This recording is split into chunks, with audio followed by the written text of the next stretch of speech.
today has been a day.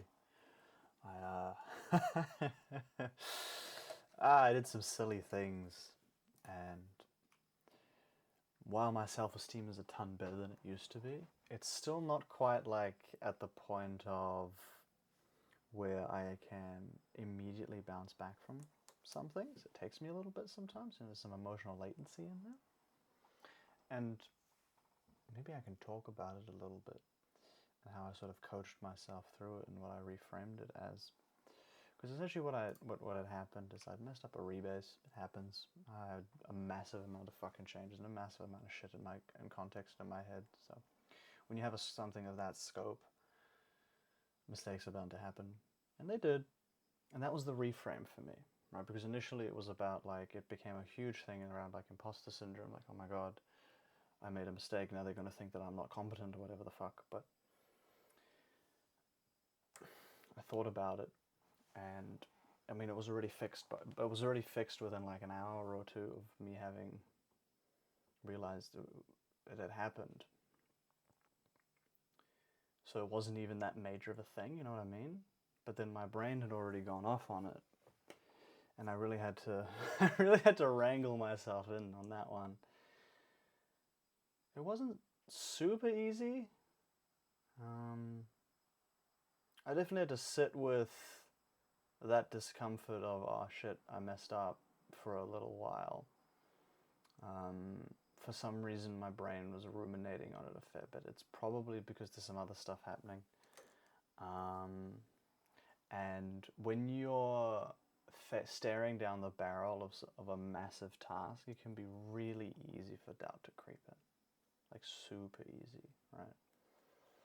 It takes, in my case, it took me messing up once, despite the fact that this whole time I've had like a pretty great track record so far. I mess up once and my brain immediately considers me a failure in some way. But that's not true, I don't think. I know it's not true because I've delivered a whole lot of really good stuff so far, and it's just that the scope, like it ran away with me. I wanted to get a singular flow working end to end, and that's what I pushed towards. Like my brain went retardedly focused on that, and yeah, I got carried away a little bit. I own that, and the learning that I've taken from that is now I'm doing specific changes in Git work trees so I can open targeted smaller PRs. It's nicer for everybody. It also is nicer for my brain in terms of the amount of context I have to deal with at any one time. But given the fact that we're like over the hump of getting an end-to-end integration working, and that's like essentially the rest of the app, I can also work in smaller chunks now. But man, that was a moment of like, it was like a real fucking gut punch for a second. Like, fuck. You know, because I feel really personally, I really care about the work that I do, and I care about doing really good work. And so when because of me something goes wrong or something isn't quite right, that for me, I take it personally, not in the sense of like, oh my God, this person thinks I'm shit, but more in the sense of like, I know I can do better for myself. And I suppose that's why it hits a little bit. But it's not necessarily a bad thing to have that thought. I think it's just a matter of not allowing that thought to then pull me into like a bad thought pattern or a bad spiral or something like that, where I am totally convinced that I am an incompetent person. If there is a small part of me that goes, oh, you're a bit of, you messed up, and now that part of me feels incompetent, I think in a way that's anxiety, right? And I'll try to explain where the sort of thought process or sort of pattern I think comes from. It's anxiety in the sense of, oh, sorry, excuse me, I've been sitting down a lot. In the sense of, so anxiety tries to find conclusions, right? It tries to resolve things because uncertainty is scary, and certainty is anxiety inducing. And so by making this absolute statement of, I'm a failure, it has concluded that situation, right? It is not some grey mess of, oh, it's okay to mess up and other people will help you fix that and there's nothing wrong with something going wrong. It happens to everybody. That's an uncertain state to be in, and it also requires a stronger sense of self that what I've done doesn't have a reflection on me as an individual, and it's just something that happened. And that's as simple as I have to get to. But getting to that is harder. For me, it's very hard to just sit with things sometimes, especially these sorts of things, because I have very high standards for myself. And I can notice myself here in this moment, as I'm saying this, getting a bit emotional about it in a way, because I really do care about what I do, and I want to do it well.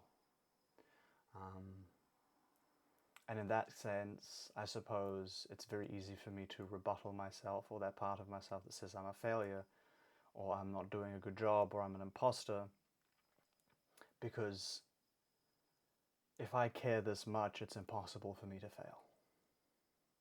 Regardless of what happens, if I just care, my ability to care and to just pour myself into it and do my absolute fucking best to make something the best that I can, no matter the end result after that, I am not a failure. And that is actually something, interestingly enough, that I think I first sort of, that's that concept of my work output being very much not, or like, and like how my work output is perceived even, was something that a former manager of mine actually sort of taught me in a way. Fernando. Great fucking manager, great fucking guy. Really lovely to chat with. I should probably hit him up and have a chat sometime soon. Kind of miss the guy.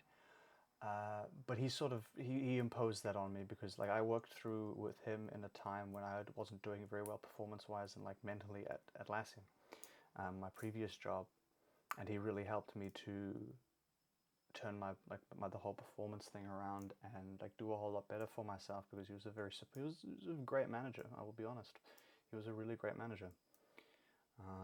For me at least. I don't know, other people have other experiences, but I can't speak to those. Everybody has their own experiences with people, and that's okay.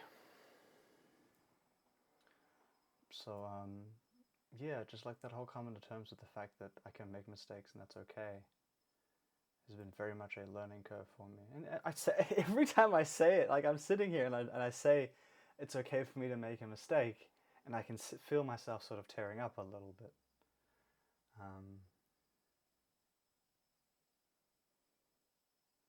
Good for me for being present and feeling that and being okay with that. And also with accepting me saying that that's okay for me to fail, enough of it to land emotionally. Which that means that I'm really listening to myself here. Yeah. I think I'll leave that there. Believe in yourself. As hard as it is, and this is coming from someone who doubts themselves daily, just keep showing up. Keep believing in yourself.